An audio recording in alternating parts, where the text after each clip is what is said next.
This is Granny Maggie from Granny Magick, professor of Earth Magic at Dead University. I wanted to take a minute to discuss some of the requests that I receive that have to do with wanting to use magic on or for somebody else.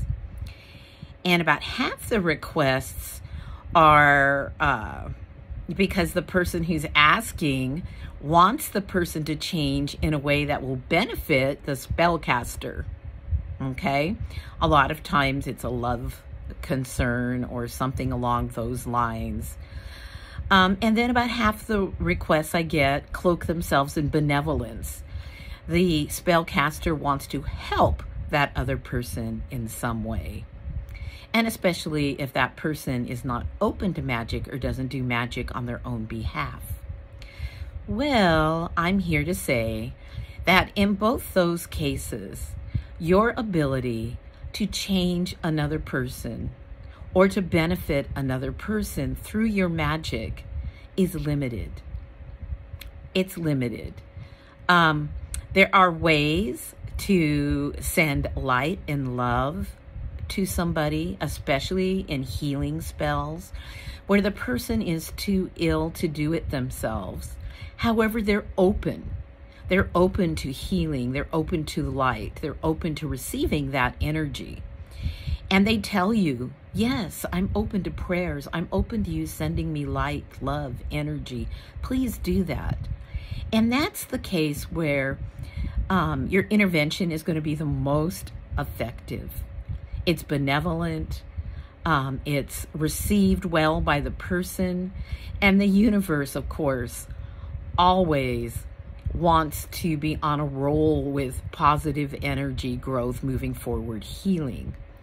So there's where everything lines up in a way that I encourage somebody who wants to send healing light or love to somebody to please do that, to support them and lift them up. But it's a different case where we want to fundamentally shift somebody's energy. One of the benevolent cases I see is somebody who, for whatever reasons, is not open to success. And they're not doing well financially. They're not receiving, being open to the opportunities that are coming their way. And out of benevolence and love, and perhaps a little bit of guilt and uncomfortableness in seeing the other person is not doing as well as we are, we want to shift that energy for them through magic. Well, if they're already not receptive, not in a place to attract these opportunities and to be open and receive these opportunities, your energy is actually being wasted. And that energy would better be spent on yourself and on your life and making your life and your success a beacon, lighting the path for others, that positive energy that seeps out and encourages people who see it.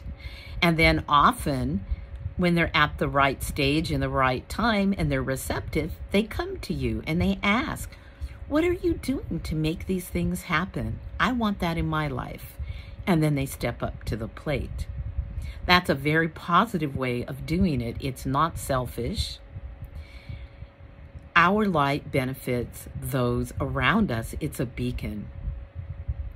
And then in the cases where somebody wants to fundamentally change another person's path or growth because they simply think the person is causing harm to others, especially the spellcaster, and they want that person to behave in certain ways that benefit them. Our ability to change another person's behavior, whether it's a self-destructive habit, whether it's gossiping about us, or in love, maybe they're moving on with their lives and changing how much time and energy they spend with us. Those things, you're limited in your ability to shift those.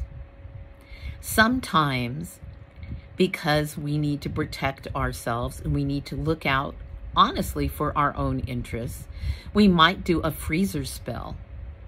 And we can temporarily temper or put on hold a person's energy and how it's impacting us. That doesn't last forever because that person has their own will, and their will is stronger than any magic you do to control it. It just is. But it gives us a temporary reprieve where we then take the energy we would spend on someone else's behavior and turn it on our own lives. And we do the things that we need to do to attract a higher vibration, to shift the energy in our lives so that we are protected, so that we're able to move forward in a successful way. So when the freezer spell wears off, or that other person, whether it's a binding or whatever it is you're doing, wears off, that person's not in a place where they can reach us and hurt us. And the world is very practical. If you're casting spells because you want to limit somebody's impact on your life, but you stay physically near them, you don't change your physical circumstances, you're sending out a mixed message to the universe.